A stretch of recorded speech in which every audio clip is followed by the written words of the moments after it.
जैसे ही हम power point को ओपन करते हैं, हमारे पास नॉर्मल व्यू में एक स्लाइड ओपन हो जाती है। यदि मुझे अपनी कोई प्रेजेंटेशन बनानी है तो इस स्लाइड के साथ मैं अपनी शुरुआत कर सकता हूं। जैसे मान लीजिए मैं यहाँ पे जो टाइटल सेगमेंट है, वहां पे जो टाइटल का प्लेस होल्डर है, वहां पे मैं कंप्यूटर एंड इट्स कंपोनेंट्स के नाम से एक स्लाइड तैयार करना चाहता हूं। यदि आपको दूसरे प्लेस होल्डर की आवश्यकता है तो आप इस पे लिख सकते हैं, और यदि नहीं है तो आप सिलेक्ट करके बॉर्डर लाइन पे क्लिक करें, सिलेक्ट करें, इसे डिलीट भी कर सकते हैं। ये आपके पास एक स्लाइड तैयार है। यदि आप दूसरी स्लाइड बनाना चाहते हैं तो आपके पास ऑप्शन यहाँ उपलब्ध है स्लाइड्स ग्रुप के अंतर्गत न्यू स्लाइड। जैसे ही आप क्लिक करते हैं तो एक आपके पास एक स्लाइड फिर से खुल जाती है, जिसमें आप कुछ भी अपने कंटेंट के अकॉर्डिंग लिख सकते हैं। जैसे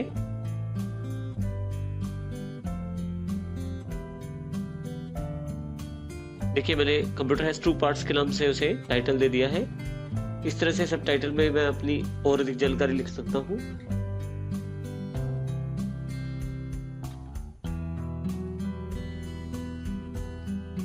इस तरह से मैं जितनी चाहूं उतनी स्लाइड्स डाल सकता हूं और अपने कंटेंट को उसमें सुनियोजित ढंग से लिख भी सकता हूं। यदि आप ध्यान दें, न्यू स्लाइड के नीचे ऑप्शंस अवेलेबल है। यदि आप नीचे वाले बटन पे क्लिक करें न्यू स्लाइड के, तो काफी सारे ऑप्शंस यहाँ भी खुल जाएंगे। इसमें आप स्लाइड का जो लेआउट है वो अलग ढंग से अपना रिपेस्ट कर सकते हैं, अलग लेआउट ले सकते हैं, जिसमें टाइटल और कंटेंट, जिसमें एक ऊपर लाइन है और नीचे काफी सारी लाइनें लिख सकते हैं।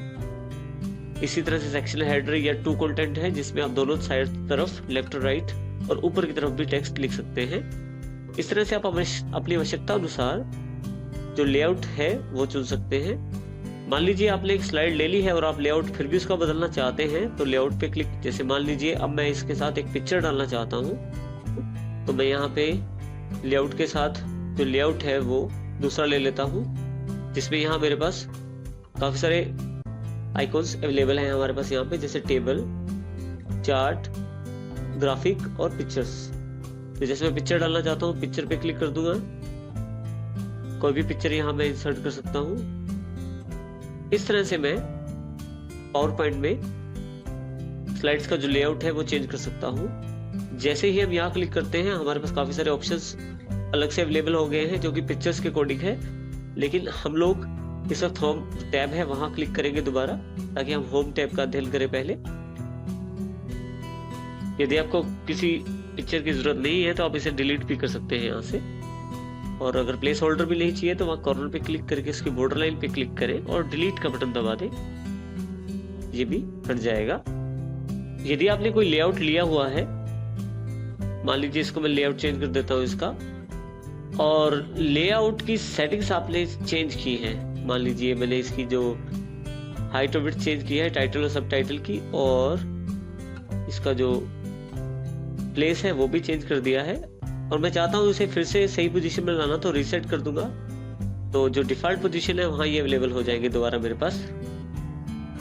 नेक्स्ट कमांड जो उपलब्ध है वो है सेक्शन के रूप में, लेकिन सेक्शन से पहले हम लोग सेक्शन को समझने के लिए हम पहले एक एग्जाम्पल इंसर्ट कर लेते हैं। तो हमने अपने पास बनी हुई एक प्रेजेंटेशन का प्रयोग किया है जिसका नाम है कंप्यूटर एंड इट्स कंपोनेंट्स।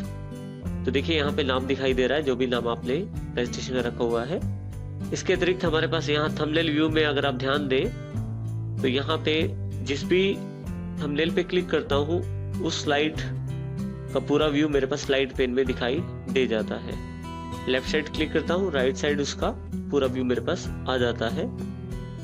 इस स्लाइड में ऑलरेडी काफी सारे इफेक्ट्स डाल दिए गए हैं जिनकी जानकारी हम बारी बारी से लेंगे।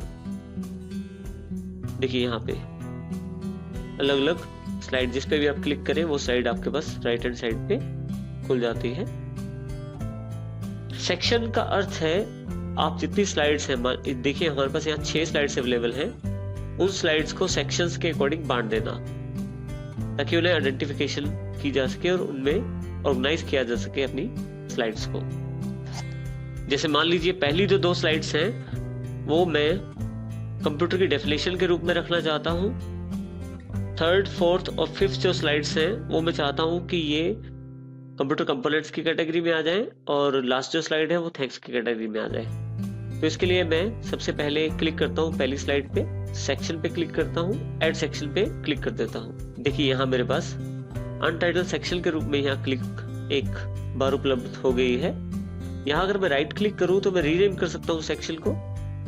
मैं इसका नाम कंप्यूटर डेफिनेशन के रूप में रख देता हूँ और इसे रीनेम कर देता हूँ। अब मैं चाहता हूँ कि जो मेरी अगली 3 स्लाइड्स हैं, जिसमें 3rd, 4th और 5th, इन 3 स्लाइड्स को मैं चाहता हूँ कि ये कंप्यूटर कंपोनेंट की कैटेगरी में अवेलेबल हो जाए। इसके लिए फिर से सेक्शन पे, ऐड सेक्शन पे क्लिक करता हूँ। यहाँ पे मैं, मेरे पास सेक्शन बार अवेलेबल है, यहाँ राइट क्लिक करके रीनेम सेक्शन कर देता हूँ। यहाँ पे मैं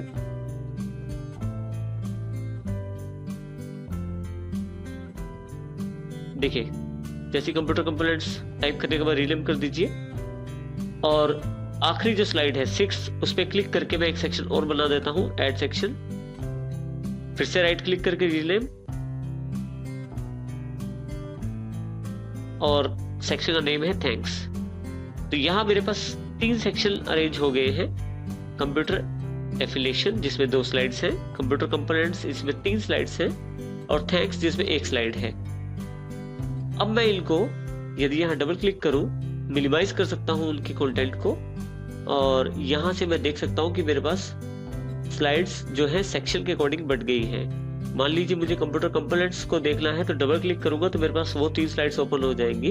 यदि मैं यहाँ डबल क्लिक करूंगा तो देखिए कंप्यूटर कंपोनेंट्स के अंतर्गत, कैटेगरी के अंतर्गत 3 स्लाइड्स मेरे पास यहाँ थंबनेल्स व्यू में ऑन हो जाएंगी। तो थंबनेल्स के प्रकार में मैं इसे क्लिक कर सकता हूँ। दोबारा डबल क्लिक करने पे फिर से ये हाइड हो जाएंगी। इसी तरह से मैं सबसे ऊपर वाले पे डबल क्लिक कर, फिर से ये एक्सपेंड हो जाएंगी। कैटेगरी एक्सपेंड होने पे देखिए 2 स्लाइड्स दिखा रही है यहाँ पे, और अगर मैं फिर से यहाँ डबल क्लिक करता हूँ यहाँ पे तो फिर से ये कोलैप्स हो जाएगी। दोनों स्लाइड्स उसने हाइड कर दी। इस प्रकार से अपनी आवश्यकता अनुसार सेक्शंस को बांट सकते हैं। सेक्शंस में आप रीनेम कर सकते हैं, जो सेक्शन नहीं चाहिए उसको रिमूव भी कर सकते हैं। किसी पर्टिकुलर सेक्शन अगर आपको नहीं चाहिए तो आप यहाँ से रिमूव कर सकते हैं इसको। जैसे मैंने इसको सिलेक्ट किया, रिमूव सेक्शन क्लिक करते ही थैंक्स का जो सेक्शन था हट गया। इस तरह से मुझे मान लीजिए सारे सिलेक्शन नहीं चाहिए तो यहाँ से रिमूव ऑल सेक्शंस कर देता हूँ, तो सभी सेक्शंस मेरे पास जो थे वो हट जाएंगे।